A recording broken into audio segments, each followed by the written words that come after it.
De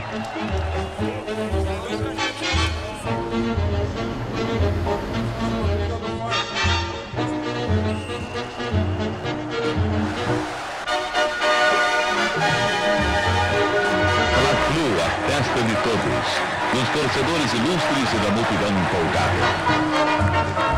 Bem-vindos a mais uma edição do Fla-Flu e hoje o tema é bem polêmico: reforma da Previdência. Isso promete mobilizar políticos, economistas e até a gente que está no mercado e que possivelmente vai ser afetado por essas reformas.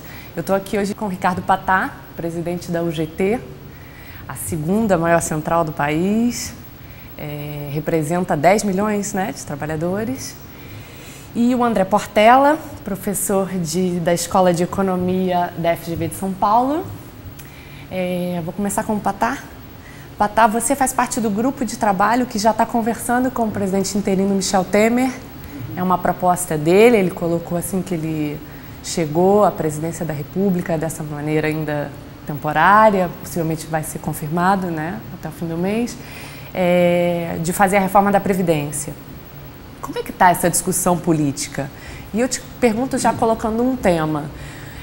Os economistas são unânimes em dizer que uma das coisas que vai ser feita, vai ter que ser feita, é mexer com as pessoas que já estão no mercado de trabalho. Não dá para esperar que as novas regras valham só para quem ainda não entrou no mercado. Já existe um número que trabalha o governo, que vocês acham que pode ser um número, enfim, vai atingir pessoas que têm menos de 10 anos, até 10 anos para se aposentar, pode interferir em pessoas que já estão aí na boca de se aposentar? Como é que é? Bom, é um prazer, Mariana, André e todos que estão nos vendo nesse momento, um debate sobre um tema tão polêmico e importante. Milhões de pessoas, os aposentados que já adquiriram, têm interesse, e aqueles que vão se aposentar, que também são outros milhões. Na ótica dos trabalhadores da UGT em especial, nós temos, nesse caso previdenciário, algumas preocupações.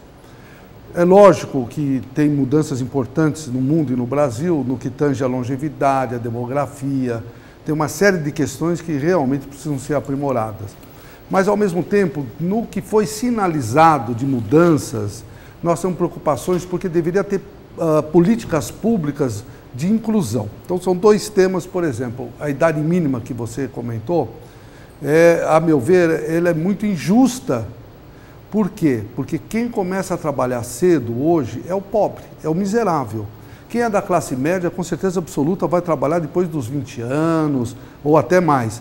Mas o pobre miserável, ou porque não tem alternativa de bancos escolares, e não tem mesmo, a educação é falha, ou porque é necessário ele trabalhar para sustentar a sua família. Então ele começa cedo. Eu acho, nós da UGT, que seria até um crime impedir que essa pessoa que trabalhou dos 13, mesmo que a Constituição fala de 16 anos, mas a partir dos 13, 14 já tem gente trabalhando, 16 até formalizado, quando ele vai se aposentar, você não pode. Essa é a primeira questão. E da mulher, que é outra sinalização. A mulher, ela hoje ganha, em média, segundo indicadores, 30% a menos que o homem, em média. Trabalha muito mais que o homem, apesar do ministro da Saúde falou que é o contrário, mas trabalha muito mais que o homem.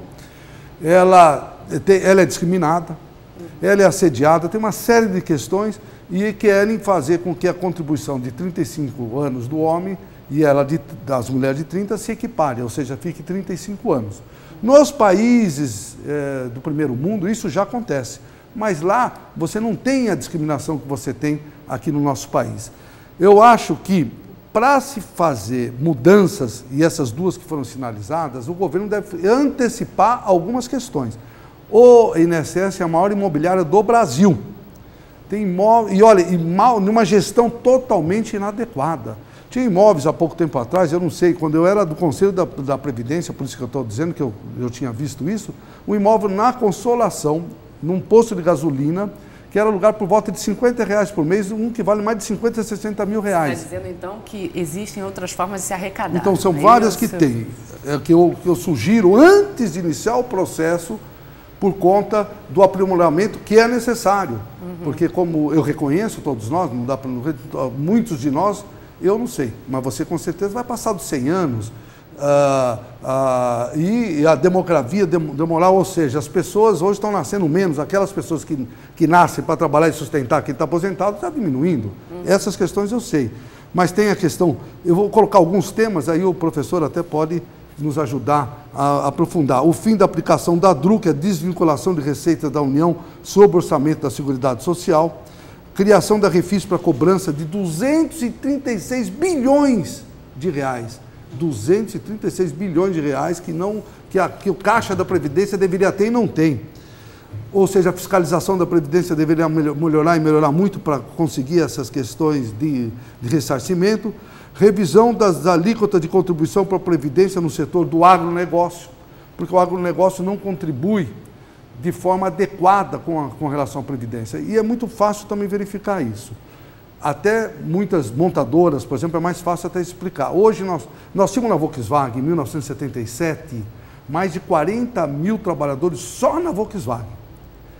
Hoje, várias plantas não tem nem 12 mil e a produção é 6 vezes mais, porque foi robotizada, só que o robô não paga a Previdência.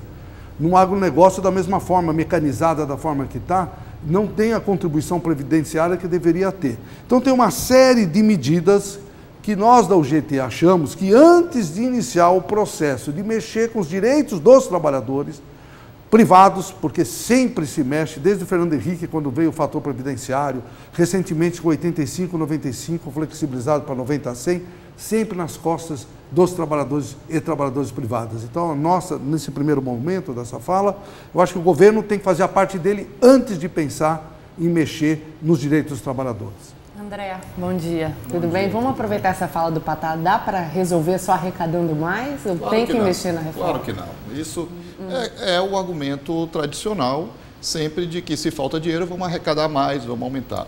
A gente chegou no ponto da briga do bolo total. Hoje arrecadamos, o governo, União, Estados, municípios, arrecada cerca, vamos botar 35% do PIB.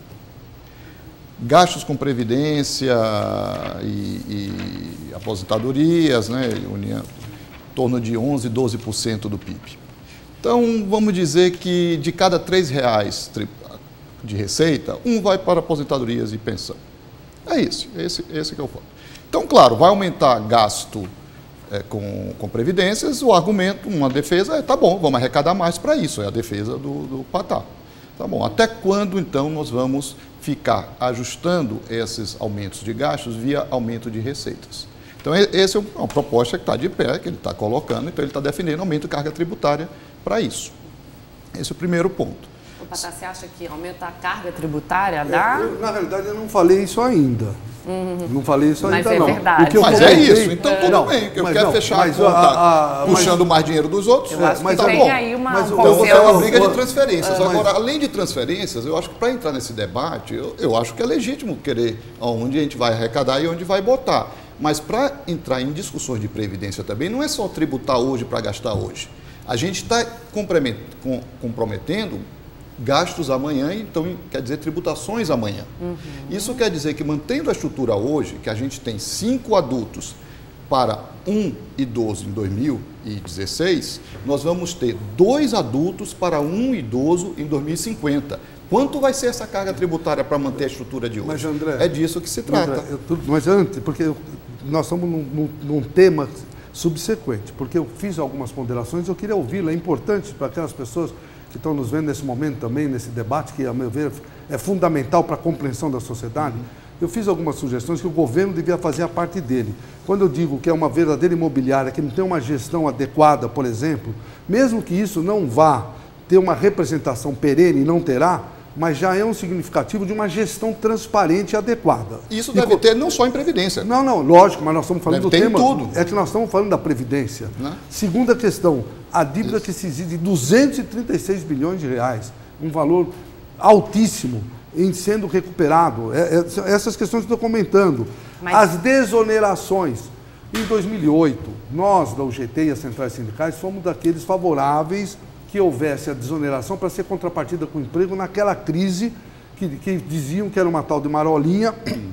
E, na realidade, nós conseguimos superar muito melhor do que a crise que nós estamos vivendo hoje, que está muito difícil. Consequência daquelas escolhas, inclusive das desonerações. Mas essas desonerações ainda acontecem. Nós estamos propondo o fim delas, porque não tem nem contrapartida nenhuma, não existe nada. Então, antes de comentar, que eu não fiz o comentário ainda da proposta possível, que já vou adiantar, que na realidade seria uma reforma tributária, diminuindo o tributo, porque quando se fala em reforma tributária, todo mundo imagina que vai ser proposto um aumento de tributo, e eu também sou contra.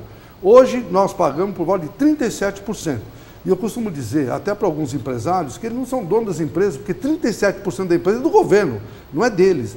Então, estão fazendo uma proposta de diminuição dos tributos, e aí sim ter um tributo exclusivo, que seria uma nova COFINS que nós estamos propondo, para financiamento da Previdência. É lógico que isso não tem que ser perene, tem que ser de forma até que nós possamos nos organizar melhor. E também não sou contra, porque eu já disse anteriormente, que no mundo todo, tanto a questão da mulher quanto do jovem, isso já está resolvido. No Brasil tem que resolver, mas nós temos que resolver de forma concomitante. Tem que dar banco escolar para aquele jovem que não tem alternativa nenhuma, que é o pobre que eu comentei, e não ter a discriminação para com a mulher. Aí sim nós podemos iniciar um processo. Agora já quer começar a tirar direitos e não se resolver questões anteriores. Essa é a minha sugestão. Posso agora complementar? Vamos lá. Falta um elemento dessa sua equação. Você quer tirar tributos para reduzir a carga tributária toda, quer aumentar a parcela que vai para aposentados e pensionistas, eu estou entendendo isso, então que vai tirar de outros lugares. Porque a soma das partes é igual ao todo, não tem para onde correr. Então você está dizendo, vai tirar direitos dos trabalhadores, está tirando outros direitos também. Então aqui é disso que se trata, essa mudança demográfica é muito séria. E as condições das finanças públicas é muito séria. Envolve sim escolhas, e escolhas duras. Então não existe mais acomodação na margem como essa. Esse é o problema todo, aí temos que enfrentar. E eu acho que Patá, você está de parabéns em vir aqui e enfrentar isso, porque são os seus constituintes que acreditaram em regras anteriores que, por conta de procrastinar um problema que já sabíamos que existia há 20 anos, agora vão ter que ser afetados e mudar para eles. Essa é a injustiça da situação, mas é a situação. Então, essas coisas têm que ser enfrentadas. Então, aumentar tributos vinculados à Previdência para tirar de outros, eu só entendo isso, então está tirando de alguma outra coisa, inclusive da educação, que você está querendo defender. Então, com certeza. São escolhas duras que têm que ser feitas. Então, todos vão pagar um pouco por isso. Como a gente dilui esse pagamento? Não tem esse custo, não tem segredo. Uma parte entre os atuais trabalhadores, uma parte entre os atuais inativos, uma parte entre as futuras gerações. Como a gente dilui esse custo? Fazendo racionalmente e distribuindo isso de uma maneira que se considere socialmente mais justa. Esse diluimento desses custos pode ser feito de várias maneiras. Podemos diluir ao longo das gerações, via tempo de pagamento, via valor de recebimento do benefício, via parcela de pagamento de contribuição, etc. Isso envolve vários ajustes, inclusive os ajustes na margem, propostos pelo Patá, um pouquinho mais de contribuição aqui, um ajuste de diferença ali, claro que eliminar todas as corrupções e os ajustes, tudo isso é importante, mas a mudança demográfica é tão séria e tão rápida que não dá mais para procrastinar. Procrastinamos, por isso que vamos fazer também reforma, ou racionalmente discutida e pactuada na sociedade, ou via inflação calote. Não tem muito segredo, sempre foi assim quando não se enfrenta essas situações, que já está premente. Então, mas tem mais uma questão para trazer... Todo o seu ponto de vista tem que fazer uma reforma e tem que mexer com quem está na ativa, ou seja, a soma das no mercado, vamos a soma das partes tem que ser igual ao todo. Não tem muito segredo. Então, a pergunta é como a gente vai distribuir essas partes. O que eu quero dizer, o PIB do país tem um valor, tem uma carga tributária que a gente põe isso, e é com isso que a gente distribui os gastos. É isso. Então, se a gente sabe que só por efeitos demográficos, a parcela que vai para idosos e pensionistas, dadas as mudanças demográficas, vai aumentar ao longo do tempo. Hoje, por força de lei, o que são recursos para custear isso, inclusive as contribuições, já não fecha o caixa do governo. A gente está emitindo dívida pública para cobrir isso. Então, é verdade. então a gente está, olha a troca que a gente está fazendo intergeracionalmente. Eu estou dizendo, e por isso que esse argumento de tirar direitos do trabalhador é falacioso. Está tirando argumentos de direitos de trabalhador. Quais trabalhadores? Então, que direitos? Deixa eu completar agora, Patá. A gente está emitindo R$1 de dívida hoje, pegando R$1, para pagar lá na frente mais reais ainda, para pagar esse R$1 a um aposentado ou pensionista hoje, dizendo que eu vou tirar do pagador de imposto lá no futuro muito mais de R$1. Eu vou tirar dele para ele ter que pagar o aposentado de hoje e eu vou tirar dele lá na frente para sustentar a do aposentado lá na frente e lhe dê direito a lá na frente ele ter a aposentadoria. É isso justo? É disso que se trata. Mas eu tenho aqui dados onde diz que a Seguridade Social, no que tange ao trabalhador urbano, ela é superavitária. Tem uma arrecadação de 350 bilhões e tem um gasto de 338. Esses dados ao mesmo tempo, passado, da própria INSS. Ao mesmo tempo, no que tange ao rural, nós temos uma receita de 7 bilhões e gasta 98 bilhões. E no que tange aos servidores públicos, uma arrecadação de 31 bilhões e gasta 72 bilhões.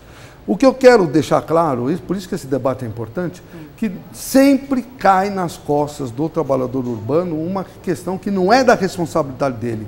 Para nós é superavitária a Previdência. Por isso que nós estamos sugerindo, antes de iniciar o processo de outras alternativas, o governo tem que fazer a parte dele. Você falou que a transparência não deve ser só na Previdência, deve ser em tudo, eu concordo com você.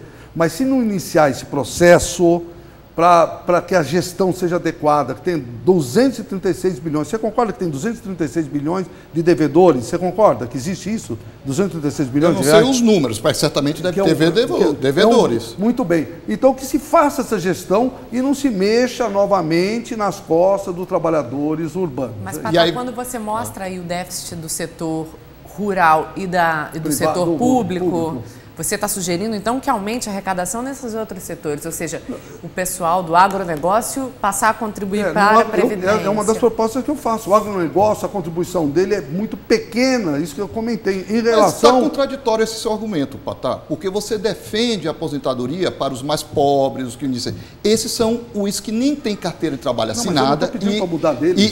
E esses são os que, inclusive, são os pobres que você menciona que não têm direito e que se aposentam por idade. Então vamos lá botar os números na mesa. Mas quando eu falo agronegócio, desculpe, agronegócio eu não estou falando do trabalhador, o agronegócio é o empreendedor.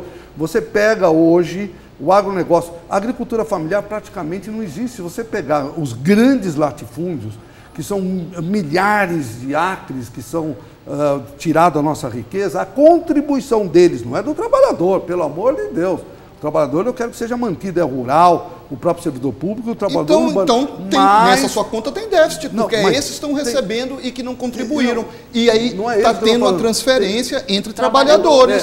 Não, eu sei, estou falando, mas o déficit é que o empresário não paga o que deveria pagar. É isso que tem que deixar claro, pelo amor de Deus. Vai falar que eu não estou defendendo o rural, pelo amor de Deus. Quanto que poderia gerar de caixa essa... Vocês chegaram a fazer olha a diferença. A contribuição hoje é 7 bilhões e o dispêndio é 98 no caso dos rurais. Então o agronegócio tem que ter uma taxação muito mais elevada para equilibrar, que é diferente da área, porque há a contribuição do trabalhador, mas a contribuição do empresário, que é o dobro. Então o empresário, nesse caso, tem que pagar muito mais até pelo passado. Porque o que aconteceu no passado, a partir de 1988, os nossos irmãos rurais, eles foram incluídos na Previdência sem ter tido contribuição nenhuma. Isso aconteceu no passado, não tenho nenhuma contrariedade em eles terem entrado, mas não houve contribuição. E isso gerou, com certeza absoluta, desde 88 até aqui, um desequilíbrio muito grande. Eu sou favorável a que haja esse equilíbrio e eu sou favorável que se discuta e debata, como nós estamos fazendo, por conta das questões que são claras, a demografia, a longevidade, entre outras, que tem que haver aprimoramento. Mas tem que haver também políticas públicas de inclusão da mulher e de possibilidade do pobre não ser ele o infeliz que vai perder a aposentadoria, que no fim a idade mínima para ele. Nas propostas de reforma não existe, no meu entender, e olha que eu não estou fazendo proposta, não sou governo nem nada, mas não existe, no meu entender, esse direito de tirar o direito de propriedade dos pobres, os direitos do pobre. O pobre está no Bolsa Família, o pobre está na aposentadoria rural, o pobre está no LOAS, na renda mínima vitalícia. Tem sim muitas transferências do pobre que, inclusive, esses recursos não saem das contribuições sobre folha salarial. Algumas coisas, outras podem sair. Não. Agora deixa eu terminar. Na idade mínima, o aposentado já recebe por idade. Qual é o problema de idade de aposentadoria? É o meu, é o seu e é o dos seus constituintes, que são trabalhadores com carteira assinada de trabalho e que, de fato, eles estão contribuindo para o sistema, para eles terem aposentadoria, estão sustentando o de hoje, e que essa parte desse dinheiro também vai para sustentar os trabalhadores que não contribuíram.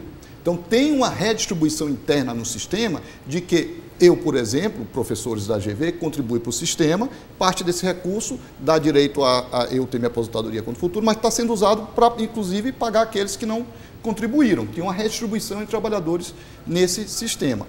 Qualquer que seja a forma que a gente queira financiar isso, inclusive com os pobres, isso sim implica, mantendo as regras atuais, aumento de carga tributária. E essa história de dizer que eu tiro do empregador, tiro do empregado, se é incidência sobre folha salarial, mentira, é sempre sobre o trabalhador.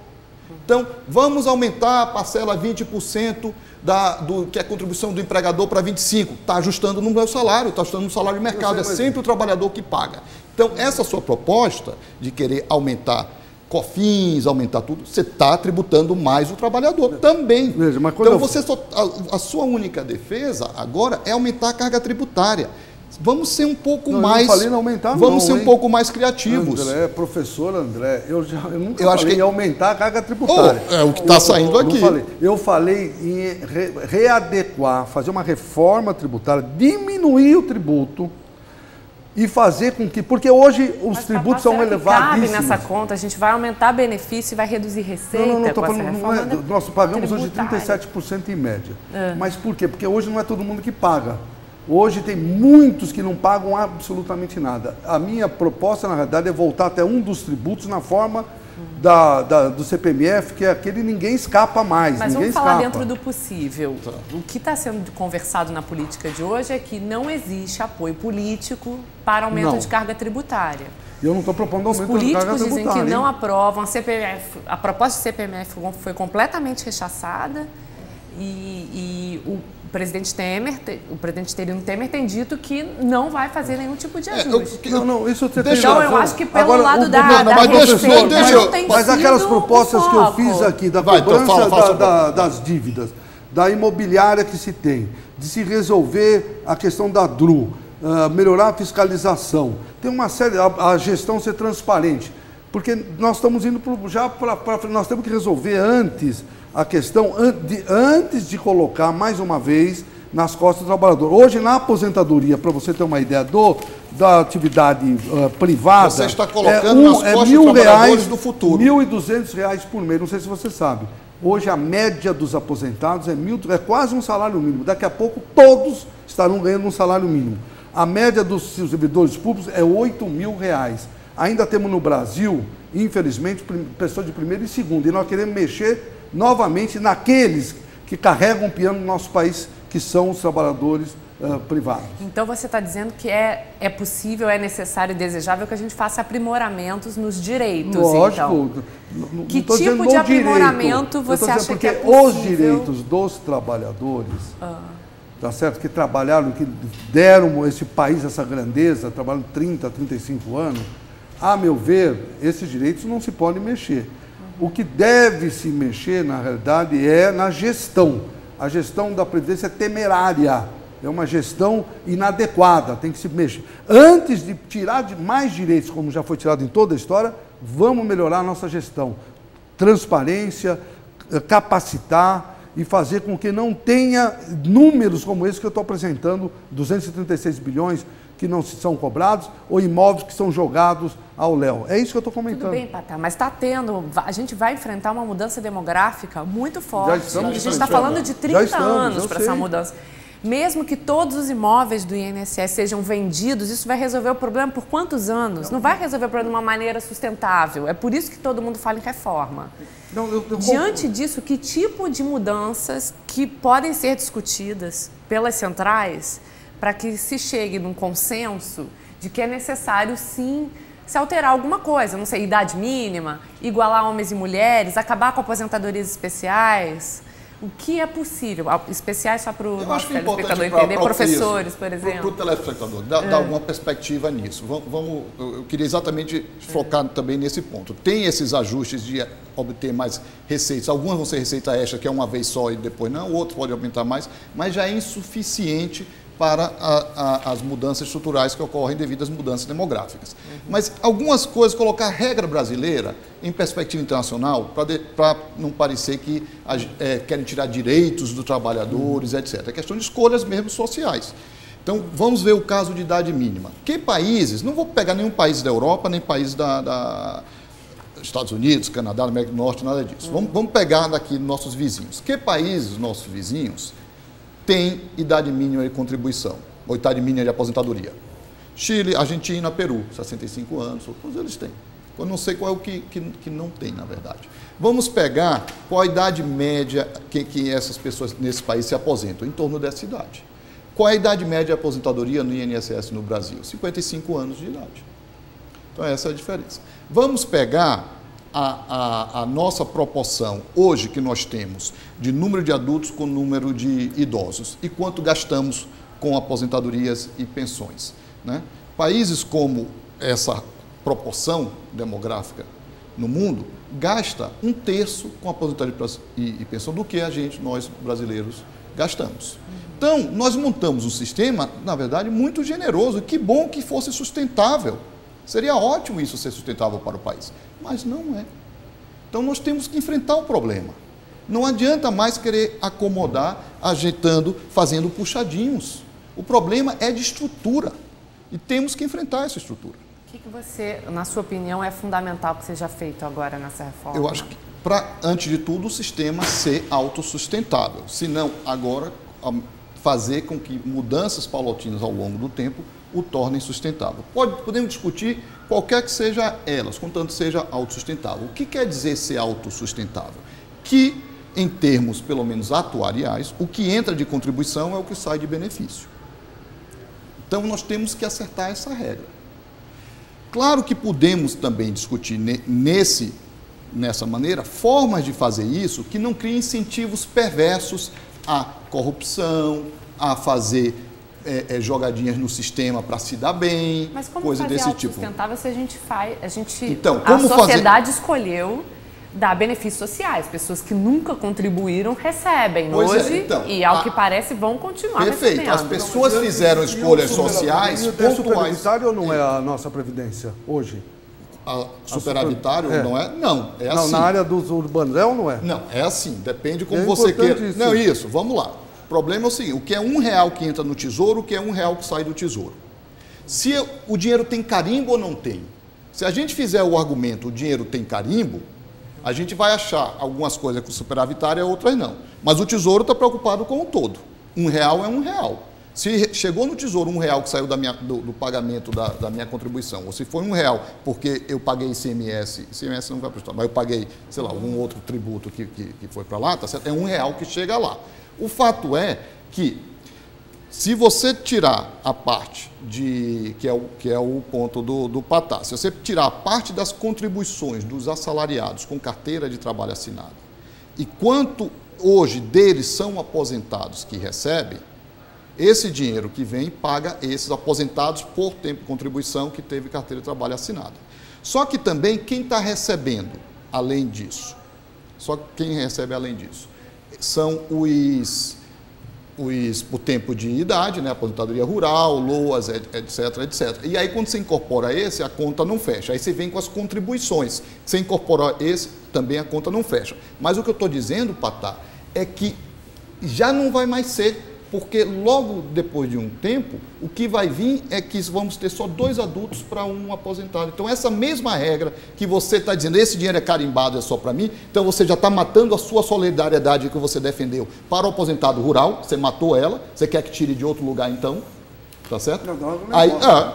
Do trabalhador do agronegócio. Não, do empresário. De novo, aqui concordamos que se é imposto sobre folha salarial, o empresário não paga nada sobre a folha hoje. Tem que mudar, é o que eu expliquei, é que o agronegócio é totalmente desproporcional mecanizou de forma absurda e não, a nosso entender, não deve ficar restrito apenas ao número de trabalhadores, como está comentando.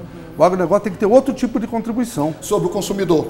Só o que eu estou imaginando, sobre você, Não, sobre não o próprio trabalhador. Sobre ele mesmo. Sobre ele mesmo. Ele contribui com 20% hoje sobre a folha, mas igual? a contribuição dele é só, como foi dito, sobre a folha de pagamento. Uma folha de pagamento para o agronegócio não é nada. Está totalmente mecanizada. O grande negócio não tem nem gente trabalhando quase. Entendi. Aí tem outras questões. Então, uma vez feita, mesmo estruturalmente, essa conta já não vai mais fechar. Então, de fato, são escolhas da sociedade. A coisa tem que ser colocada, eu acho explicitada, que quando se diz essas escolhas, foram escolhas por programas pontuais. Claro, se eu disser quem é contra farmácias populares, ninguém vai ser contra.